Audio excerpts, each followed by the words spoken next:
Comparison देखेंगे तो एक में तो साइटोप्लाज्म बहुत ज़्यादा है, ओवोइड न्यूक्लियस है, सेंट्रली प्लेस है। इसमें small spindle shape thin cytoplasm. Third is lymphocytes. There are two types, large and small lymphocytes. They are spherical shaped, dense, stained nucleus with condensed chromatins. So these are present in the lymphocytes. ये जितनी भी चीजें detail में आपको पढ़ाई जाएंगी। Again एक बार picture देख लीजिए, इसकी diagram. This is the fibroblast, cytoplasm is extensive, nucleus is ovoid, centrally placed. This is the fibrocyte, spindle shaped, thin cytoplasm. This is the small and large lymphocyte, in which nucleus is ovoid. Eosinophils, that is bilobe, दो lobe होते हैं. Neutrophils are the multilobe. And macrophage or osteocytes are the irregular in the structure. Irregular shape का होगा, small nucleus होगा, rich in chromatin. Chromatin content ज़्यादा होंगे. And darkly stained cytoplasm होगा, basophilic. Clear? ये आपने सब पढ़े होंगे, 12th तक पढ़ा है ये. Next is pigmented cells, which is stellate shape with many projection. काफी सारे इसमें प्रोजेक्शन निकले हुए होंगे. Nucleus is small and rounded. Cytoplasm contain pigmented granules. Cytoplasm में पिगमेंट्स होंगे, तभी हमने इसको नाम दिया पिगमेंटेड सेल्स. ठीक है. So this is the neutrophils, which is multilobe. Macrophage is small nucleus. This is pigment cells, many projection, and nucleus is present. And cytoplasm में क्या होगा? Pigment cells. So this is the pigment, like a melanin pigment. And this is the eosinophils, which is bilobe. समझ में आ रहा है इधर पीछे? Mast cell is small oval nucleus present at one side. Cytoplasm basophilic. ये तो मालूम है ना, eosinophilic क्या होता है, basophilic क्या होता है. Plasma cells in which ovoid and round nucleus is present eccentrically. Eccentric, centrally मालूम है. Towards the periphery is called eccentric. Cartwheel shape chromatin. Cartwheel shape का इसमें क्रोमेटिन्स होगा. Then last is fat cell. Fat cell in which ovoid cell, nucleus present on the periphery in H and E stain. क्या मतलब होता है H and E का? What is H and E stand?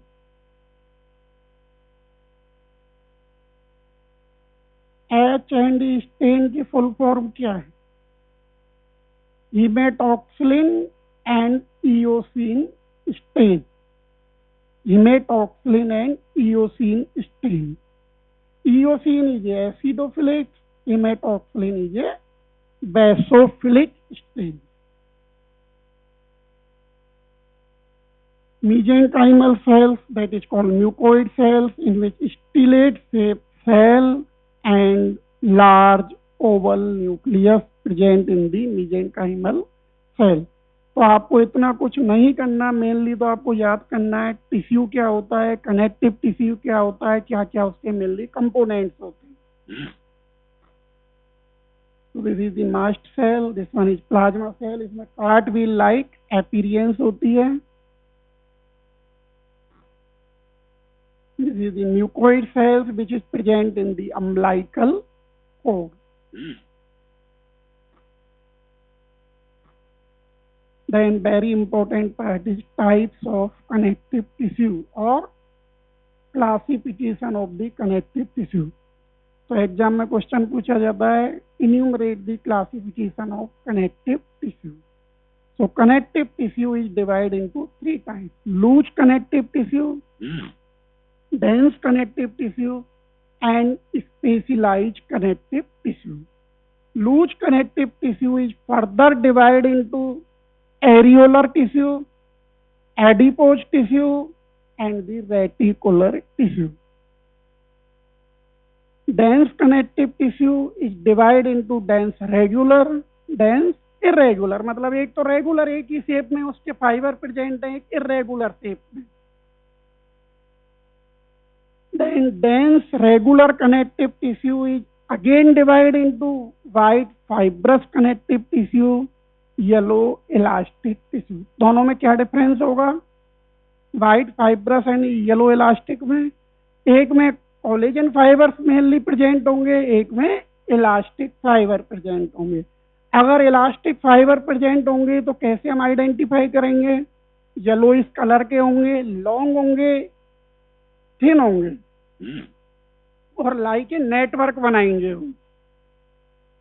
White fibrous connective tissue is further divide into cord and sheet. Cord is called tendon. Yellow elastic connective tissue is called cord and sheet again in which cord is called ligament in the yellow elastic tissue. ठीक है? Then specialized connective tissue in which this is the cartilage, this is the bone and the blood. Blood हम पढ़ेंगे तो blood में जितनी भी cell हमने पढ़ाई थी ये सबके बारे में पढ़ना है. दो तरह से सेल होती है. कौन कौन सी होती है?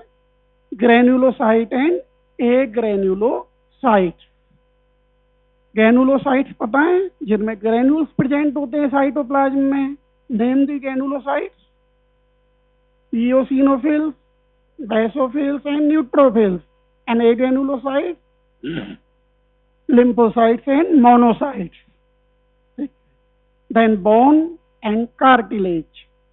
Bone again divided into two types: compact bone and spongy bone. Cartilage three types: hyaline, elastic and fibrocartilage. ठीक है? Both are the part of bone and cartilage are the part of skeletal system. नाम सुना है skeletal system, जिसमें हम या तो bone की स्टडी करते हैं, कार्टिलेज की करते हैं या फिर जॉइंट्स की करते हैं. So bone, joints and cartilage are the part of skeletal system. ठीक है? क्लासिफिकेशन आ गया समझ में? कनेक्टिव टिश्यू को तीन में हम डिवाइड करते हैं: लूज, डेंस, स्पेशलाइज. लूज में एरियोलर, एडिपोज, रेटिकुलर. रेटिकुलर मतलब रेटिकुलर फाइबर सबसे ज्यादा प्रेजेंट होंगे, एडिपोज सेल प्रेजेंट होंगी, इसमें एरियोलर टिश्यू ज्यादा होगा. डेंस में डेंस रेगुलर, इरेगुलर, इसमें वाइट फाइब्रस और येलो इलास्टिक. और दोनों के फीचर्स होते हैं, एक में होगा टेंडन, एक में होगा ligament. So first one is loose connective tissue. What is loose connective tissue? मतलब लूजली अरेंज होते हैं. There are three types: areolar connective tissue, adipose, और it is also called fat lobule. Third is reticular connective tissue. Areolar connective tissue is widely distributed. पूरी body में almostly present होते हैं. And इनका function होता है support binding of the other tissue. It also helps in defending against the infection like bacterial और viral. कोई सा भी infection उसके अगेंस्ट ये प्रोटेक्ट करते हैं बॉडी को. Areolar connective tissue. किस टाइप का है एरियोलर कनेक्टिव टिश्यू? किस टाइप का है? Loose connective tissue. Second is adipose tissue, which is also called fat lobules or fat tissue. And इसका तो आपको पता ही है फंक्शन क्या होता है. It store the energy in form of the lipid and it also cushion and insulate the body. Third tissue is reticular tissue. इसमें reticular fiber सबसे ज्यादा प्रेजेंट होंगे. Reticular tissue is limited to certain site of the body. सभी जगह present नहीं होता है। This is mainly present in the lymph node, spleen and bone marrow, और इसमें काम करता है ये सपोर्ट। तो एक शॉर्ट नोट्स आता है, ये आपसे एग्जाम में पूछा जाता है एमसीक्यू में। All the parts where the present the reticular connective tissue except one.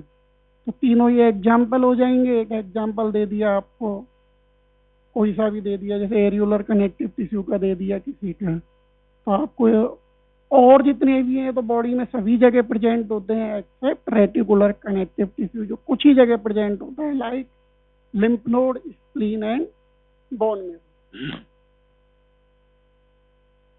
समझ में आ गया? लूज कनेक्टिव टिश्यू तीन तरह का होता है, तीनों फंक्शन इसके सपोर्ट, बाइंडिंग प्रोवाइड करना, तीनों के फंक्शन अलग अलग। चले आगे। तो that is areolar connective tissue, जो अभी पढ़ाया है मैंने, ठीक है। This is the loose irregular arrangement of the fibre. Irregularly arrange है, एक इधर से आ रहा है, एक इधर से आ रहा है, एक ऊपर से आ रहा है, एक नीचे से आ रहा है, मतलब एक लाइन में अरेंज नहीं है। Different type of connective tissue, cell present होती हैं, फाइबर होते हैं, मतलब कोई सी भी सेल हो सकती है, फाइबर हो सकते हैं। तो सेल अगर हो सकती है तो कौन सी हो सकती है? फाइब्रोसाइट हो सकती है, फाइब्रोब्लास्ट हो सकती है, ऑस्टियोसाइट है, ऑस्टियोब्लास्ट है, कॉन्ड्रोसाइट है, कॉन्ड्रोब्लास्ट, कोई सी भी सेल हो सकती है। फाइबर कोलेजन हो सकते हैं, इलास्टिक हो सकते हैं, रेटिकुलर फाइबर हो सकते हैं, नहीं हो सकते क्योंकि वो रेटिकुलर में होते हैं। And this is present in the superficial fascia, submucosa, stroma of the most of the organs. So this is the site where the areolar connective tissue is present. ठीक है। Second is reticular connective tissue. Reticular fibers and reticular cells are present. This is the reticular fiber.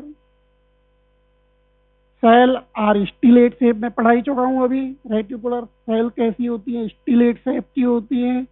Nucleus is large and pale in colour, stain black with silver stain. Black किस colour का दिखेगा? ये आराम से आप easily पहचान लोगे, जब स्लाइड में देखोगे आप, अगर ब्लैक किस कलर का दिख रहा है, that is reticular connective tissue. जो किससे स्टेन किया गया है? सिल्वर से, ना कि HND से। HND क्या होता है? Haematoxylin and eosin stain. Haematoxylin and eosin, eosin is acidophilic, haematoxylin is basophilic.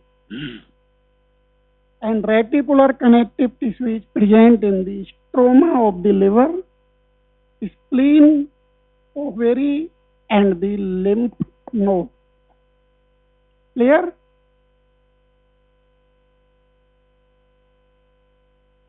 तो आपको कम से कम इनके एग्जाम्पल तो पता होना चाहिए कि कौन सी सेल, कौन से फाइबर या कौन सा टिश्यू कहाँ पे प्रेजेंट होता है। Next is adipose connective tissue. तो क्या होता है? इसमें फैट सेल होती है।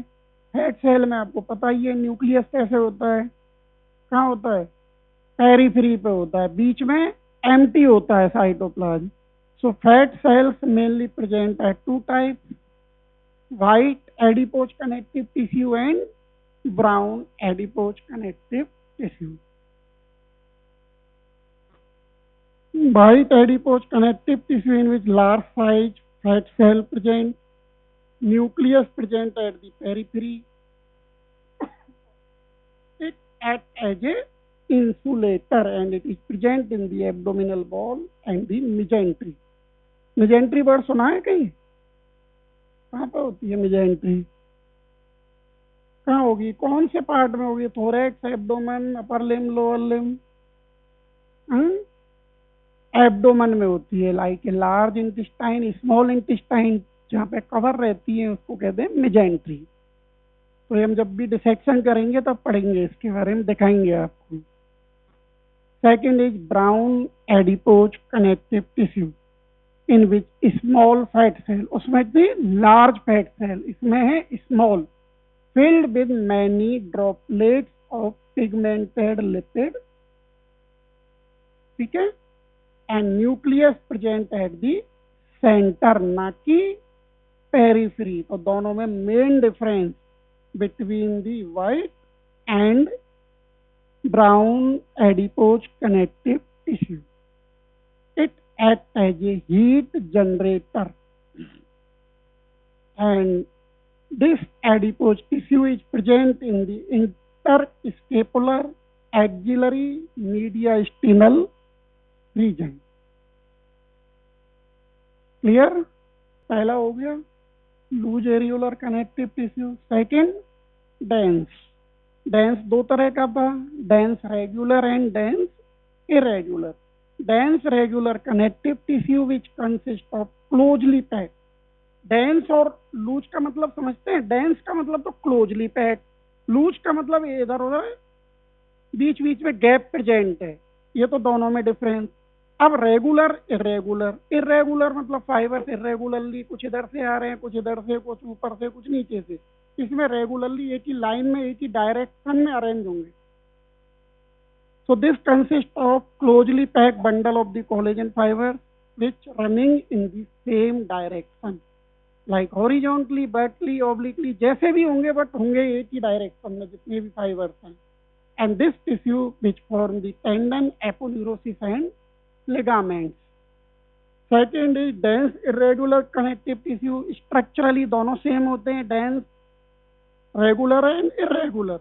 As a dense regular connective tissue, but collagen fiber are much thicker and arranged irregularly. दोनों में बस एक ही डिफरेंस होता है, रेगुलरली अरेंज होते हैं कि इरेगुलरली होते हैं, बट शेप साइज हर चीज सेम होती है। And this tissue is found in the skin का डर्मिस एरिया, जॉइंट का कैप्सूल ऑफ द लिम्ब।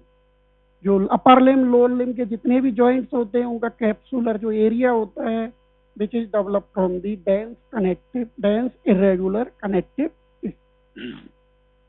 ठीक है? अब कौन सा बचा? Specialized connective tissue. This is the dense regular. ये देखिए फाइबर एक ही डायरेक्शन में मूव कर रहे हैं, ऊपर से नीचे की तरफ, कोई भी इरेगुलरली अरेंज नहीं है और क्लोजली पैक है, बिल्कुल पास पास में। So fiber are densely packed. Bundles of fiber lie parallel to the each other. एक ऐसे तो एक ऐसे आपस में parallelly arrange होते हैं. And this is mainly present in the tendon, ligament and aponeurosis. This is the irregularly arranged. कुछ इधर से आ रहे हैं, कुछ इधर से आ रहे हैं, कुछ ऐसे जा रहे हैं. Collagen fibers with sleeve, elastic fibers and reticular fibers is also present. And this is present in the dermis, periosteum, perichondrium, and the capsule. Then third one and last one is specialized connective tissue. So cartilage, bone and blood. Cartilage क्या होता है, इस पर पूरा detail topic है, cartilage and bone होगा आपका topic. So it is a flexible connective tissue, दो तरह का, एक बोन एक cartilage. Bone is a hard substance, cartilage is a movable और elastic substance which compose of cell, that is chondrocyte cell, fiber like a collagen fiber और elastic fiber। collagen fiber है तो दोनों तरह के होंगे, type 1 and type 2 collagen fiber। this present in the joint between the bone, rib cage, ear, nose, elbow, knee, ankle, bronchial tube, intervertebral disc। तो ये जितने भी एरिया यहाँ पे प्रेजेंट होती है कार्टिलेज, तो इसको तो आपको पढ़ाएंगे वापस से, डिटेल में आपको होगा ये टॉपिक। फीचर्स में क्या होता है कार्टिलेज में, this is covered by perichondrium, कोई भी ब्लड वेसल नहीं होती है, कोई भी नर्व नहीं होती है, कोई भी लिम्फेटिक्स नहीं होता है। Compare with bone, bone is a highly vascular, cartilage is A vascular. Bone में हाईली नर्व प्रेजेंट होती है, इसमें नो नर्व, वो हाईली एंटीजेनेसिटी होती है बोन, ये देयर इज नो लिम्फेटिक्स। तो डिफरेंस अगर पूछा जाए बोन एंड कार्टिलेज में तो इस तरह से हम बता सकते हैं। So it has no blood vessels और lymphatics, have no nerve, so that is insensitive to the pain. Cartilage is surrounded by perichondrium, जबकि bone किससे surround होती है? Periosteum. So there are mainly three types: hyaline, elastic, fibro. Fibro cartilage is white cartilage. इसमें जो fibre होते हैं वो एक डायरेक्शन में अरेंज होते हैं, क्लोजली पैक, सेम डायरेक्शन में, रेगुलरली. इसमें इरेगुलरली होते हैं, इलास्टिक फाइबर प्रेजेंट होते हैं. इसमें कोलेजन फाइबर होते हैं, बट वो दिखते नहीं है, डेलिकेट होते हैं, इनविजिबल होते हैं, क्योंकि bone is a hardest substance of the body और all the connective tissue. What is bone? क्या होती है? किसको बोलते हैं बोन? डेफिनेशन पता है? Bone is a highly vascular mineralized connective tissue. Highly vascular, सबसे ज्यादा ब्लड वेसल्स होती है. Highly vascular mineralized connective tissue which consist of organic salt and inorganic salt. दोनों को मिला के बोलते हैं बोन. तो दो तरह के हो गए, organic and inorganic. 2/3 part of the bone is form by inorganic salt like calcium phosphate, calcium apatites, hydroxyapatites, and 1/3 part of the bone is form by organic matrix. अब ऑर्गेनिक में सेल आ गए, फाइबर आ गए, एंगाउंड substance आ गया. ठीक है. Organic part provide करेगा resiliency to the bone और flexibility to the bone, some amount of, and rigidity is provided by inorganic. And how many bone present in the body? 206. अब आपको पूरा करना है इसको. अब मैंने ये वर्ड तो नहीं बोला कि इन एडल्ट और इन चिल्ड्रन. क्लियर है ना? तो in adult 206 and in children more than 300 और 272 होती है मेनली. ठीक है. अब हम इसको बोन को दो में डिवाइड करते हैं, एक एक्सियल स्केलेटन, एक अपेंडिकुलर. तो ये डिटेल में आपको पढ़ाया जाएगा. ठीक है. Next is blood. ब्लड भी क्या होता है? Specialized form of connective tissue होता है. इसमें ब्लड सेल्स होती हैं. ब्लड सेल है तो दोनों तरह की होंगी, ग्रेनुलोसाइट्स, एग्रेनुलोसाइट्स. प्लाज्मा होता है, वाटर कंटेन होते हैं. तो ये आपका अलग से topic. So this is the connective tissue. Then last and main part is function of the connective tissue is important. So first function binding and supporting. पता ही है कौन बाइंड करता है? ग्राउंड सब्सटेंस बाइंड करता है ना. प्रोटेक्टिंग, प्रोटेक्ट करेगा. इंसुलेटिंग, कौन करेगा insulating? Adipose connective tissue. Storing reserve fuel, adipose sales.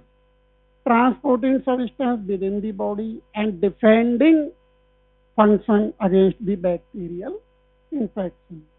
So these are the main important function of the connective tissue.